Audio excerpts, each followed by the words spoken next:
اس لیے امریکہ سے راولپنڈی میں جو پیغام آتا ہے وہ آ چکا ہے، اور انہوں نے نام لیے بغیر کہا کہ یہ پیغام direct army chief general Asim Munir صاحب کو موصول ہوا ہے، اور انہوں نے اس پر عمل درآمد کی یقین دہانی بھی کروا دی ہے۔ بڑی خبر ناظرین ہم آپ کے ساتھ شیئر کر رہے ہیں کہ آرمی چیف نے یا جی ایچ کیو نے یا راولپنڈی نے پینٹاگون کو، وائٹ ہاؤس کو، ٹرمپ کو اس پیغام پر عمل درآمد کی یقین دہانی کرا دی ہے، اور اس جو پیغام عمران خان کی رہائی اور 8 فروری کے مینڈیٹ کے حوالے سے آیا ہے یا نئے عام انتخابات کے حوالے سے۔ ناظرین انہوں نے یہ کہا احمد جواد صاحب نے کہ جب صدر امریکہ کی طرف سے براستہ پینٹاگون پیغام آتا ہے تو آپ کے لیے انکار کا آپشن ہی نہیں ہوتا، کیونکہ انکار کے پھر کانسیکوینسز یعنی نتائج بھگتنا پڑتے ہیں، اور لوگ لیاقت علی خان، ایوب خان، ضیاء الحق، بھٹو اور پرویز مشرف، حتیٰ کہ عمران خان کا جو حالیہ انجام ہوا سائفر کیس کے بعد، تو ان ساری آزمائشوں سے، ان انجاموں سے لوگ آگاہ ہیں، اس لیے کوئی جلدی رسک نہیں لیتا۔ ایبسولیوٹلی ناٹ کہنا جو ہے نا وہ اتنا آسان نہیں ہے۔ تو ناظرین چیتے کا جگر چاہیے، شاہی کا تجسس، یہ وہ کام ہے جو عمران خان جیسا کوئی دیوانہ مستانہ ہی کر سکتا ہے۔ سابق نیوی آفیسر کا ناظرین کہنا ہے کہ اسٹیبلشمنٹ اب عمران خان سے وعدے لینے کے لیے معاملے کو طول دے رہی ہے، لٹکا رہی ہے، تاکہ آئندہ سیٹ اپ کے حوالے سے کچھ یقین دہانیاں حاصل کر لے۔ اس کے سوا اب اور کوئی اور ایشو نہیں رہ گیا،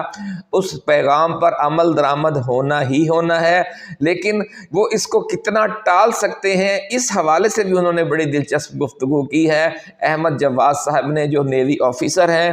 وہ یہ کہتے ہیں کہ عمران خان بھی ہٹ کا پکا ہے، اس لیے کوئی نرمی نہیں دکھا رہا کیونکہ اسے کوئی جلدی نہیں ہے۔ آپ کو ناظرین یاد ہوگا کہ عمران خان نے آج سے 4-5 ماہ پہلے ایک پیغام میں کہا تھا کہ مجھے کوئی جلدی نہیں ہے، میرے پاس بڑا وقت ہے، ان کے شہباز حکومت کا وقت تھوڑا رہ گیا ہے، اور وہ بات اللہ رب العزت نے اس کی زبان سے نکلی ہوئی کیسے سچ کر کے دکھا دی، اور اب آپ دیکھ رہے ہیں کہ حکومت تو ایک طرف رہ گئی، اب اسٹیبلشمنٹ منتیں کر رہی ہے کہ کسی بات پر آپ ہم سے اتفاق کر لیں، کیونکہ اب اسٹیبلشمنٹ کو جلدی ہے، عمران خان کو ابھی بھی کوئی جلدی نہیں ہے۔ ناظرین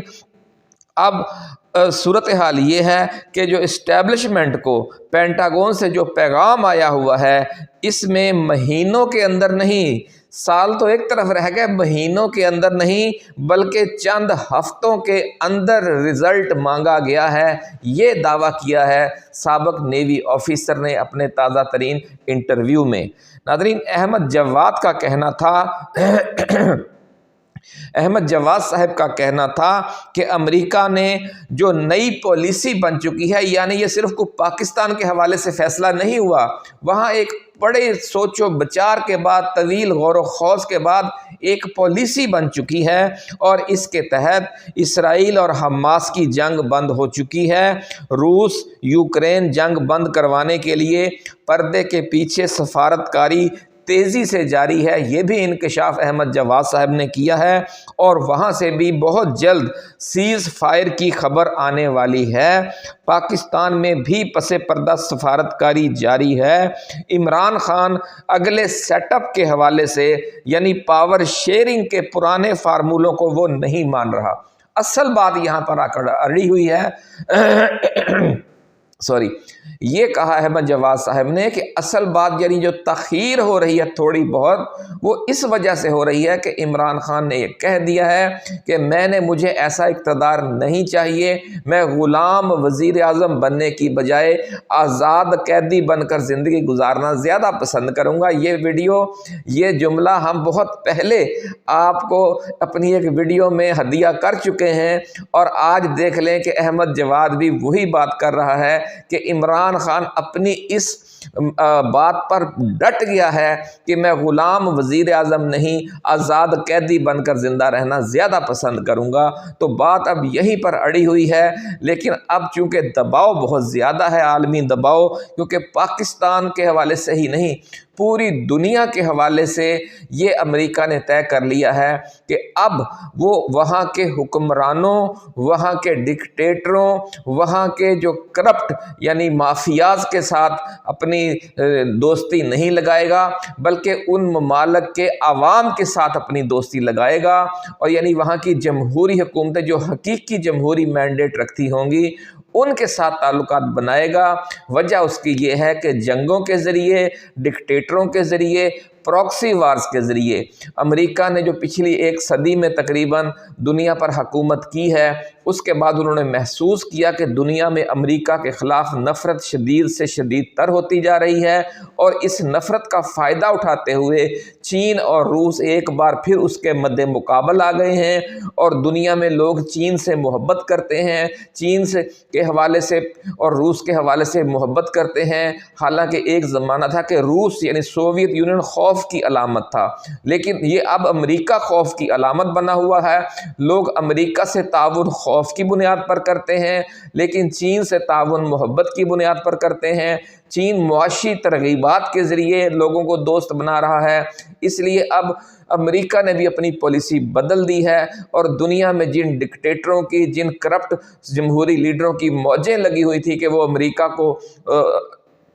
آسرا کروا کر کے ہم آپ کے ساتھ ہیں، اپنے ملک کے عوام پر ظلم کرتے تھے، لوٹ مار کرتے تھے، اور پیسہ سارا لے کر باہر کے بینکوں میں جمع کروا دیتے تھے، اب یہ سارا سلسلہ اب یعنی پیچھے سے پالیسی ہی چینج ہو گئی ہے۔ بڑی اہم بات بڑی ڈیٹیل کے ساتھ کی ہے احمد جواد صاحب نے۔ انہوں نے کہا ہے کہ عمران خان کے ساتھ اب جو معاملہ ہے وہ اگلے سیٹ اپ کے پاور شیئرنگ کے ایشو پر رکا ہوا ہے،